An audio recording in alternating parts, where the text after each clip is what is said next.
یہ القلم اکیڈمی جمال پورہ دربھنگا کا آن لائن کلاس ہے۔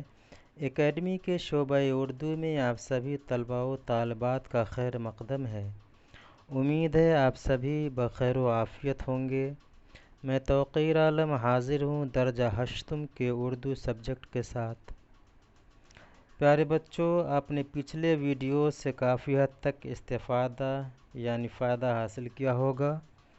امید ہے سوال جواب اور دیگر اسائنمنٹ بھی فیئر کاپی میں تحریر کرتے ہوئے یاد کر رہے ہوں گے۔ آج آپ اپنی درسی کتاب چمن اردو کا 5واں سبق نظم کی شکل میں چاند اور تارے عنوان سے پڑھیں گے۔ آئیے سب سے پہلے اس نظم کے شاعر علامہ اقبال سے متعلق جانتے ہیں۔ بچوں، علامہ سر محمد اقبال 20ویں صدی کے ایک معروف شاعر، مصنف، سیاستداں، مسلم صوفی اور تحریک پاکستان کی اہم ترین شخصیات میں سے ایک تھے۔ اردو اور فارسی میں شاعری کرتے تھے اور یہی ان کی بنیادی وجہ شہرت ہے۔ آپ 9 نومبر 1877 عیسوی کو برطانوی ہندوستان کے شہر سیالکوٹ میں شیخ نور محمد کے گھر پیدا ہوئے۔ والدین نے نام محمد اقبال رکھا۔ آپ کے آباء و اجداد قبول اسلام کے بعد 18ویں صدی کے آخر یا 19ویں صدی کے شروع میں کشمیر سے ہجرت کر کے سیالکوٹ آئے تھے۔ 6 مئی 1893 عیسوی کو آپ نے میٹرک کیا۔ 1895 میں ایف اے کیا اور مزید تعلیم کے لیے لاہور آ گئے۔ 1898 عیسوی میں بی اے پاس کیا۔ مارچ 1899 میں ایم اے کا امتحان دیا اور پورے پنجاب میں اول آئے۔ اس دوران شاعری کا سلسلہ بھی چلتا رہا مگر مشاعروں میں نہ جاتے تھے۔ نومبر 1899 کی ایک شام کچھ بے تکلف ہم جماعت انہیں حکیم امین الدین کے مکان پر ایک محفل مشاعرہ میں کھینچ لے گئے، جہاں بڑے بڑے شعراء کی کثیر تعداد کے ساتھ سننے والوں کا بھی ایک جمع غفیر تھا۔ اقبال چونکہ بالکل نئے تھے، اس لیے ان کا نام مقامی شعراء کے دور میں پکارا گیا۔ غزل پڑھنی شروع کی۔ جب اس شعر پر پہنچے کہ موتی سمجھ کے شان کریمی نے چن لیے، موتی سمجھ کے شان کریمی نے چن لیے، قطرے جو تھے میرے عرق انفعال کے، قطرے جو تھے میرے عرق انفعال کے، تو اچھے اچھے استاد شعراء اچھل پڑے اور بے اختیار ہو کر داد دینے لگے۔ یہاں سے اقبال کا بحیثیت شاعر شہرت کا آغاز ہوا۔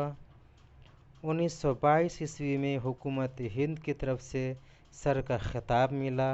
21 اپریل 1938 عیسوی کو اس دار فانی سے کوچ کر گئے۔ بچوں، علامہ اقبال کی یہ شہرہ آفاق نظم چاند اور تارے میں مسلسل حرکت کو زندگی کا اصل اصول اور حسن کو ارتقائے حیات کی آخری منزل قرار دیا ہے۔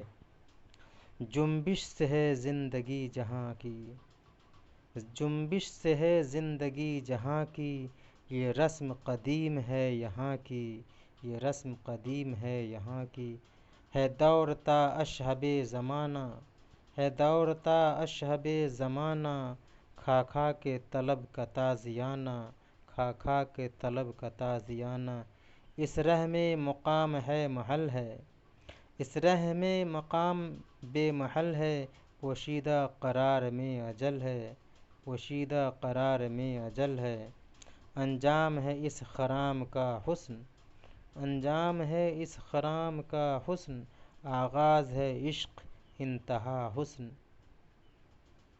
اقبال نے اس نظم کے آخری شعر میں حسن و عشق دونوں کی ایک جامع تعریف پیش کی ہے، یعنی حسن عبارت ہے جذب و کشش سے، اور اس کشش کا احساس عشق ہے۔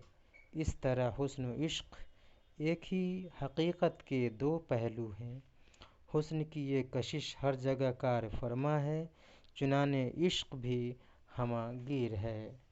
بہرحال علامہ اقبال نے مغربی زندگی کی اچھائیوں اور برائیوں کو بڑے قریب سے دیکھا اور ہندوستان آ کر شاعری کے ذریعے انہوں نے ہندوستانیوں کو جہالت اور توہم پرستی سے نکال کر سائنس اور جدید علوم حاصل کرنے کی ترغیب دی ہے۔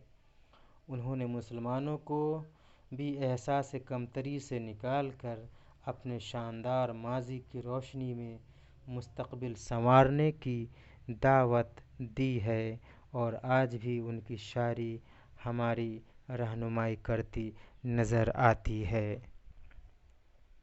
آئیے اس سبق میں کچھ مشکل الفاظ کو دیکھتے ہیں۔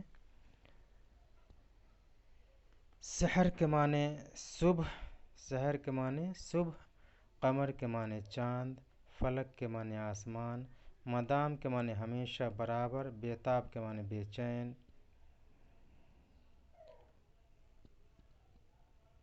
ستم کے معنی تکلیف، اور کے معنی پتھر، مزرع کے معنی کھیت، ہم نشین کے معنی ساتھ اٹھنے بیٹھنے والا، مصاحب، جنبش کے معنی حرکت کرنے والا، جنبش کے معنی حرکت کرنے والا۔ تو اب اجازت دیجیے، سوال و جواب انشاءاللہ جلدی آپ تک پہنچ جائے گا۔ اللہ حافظ۔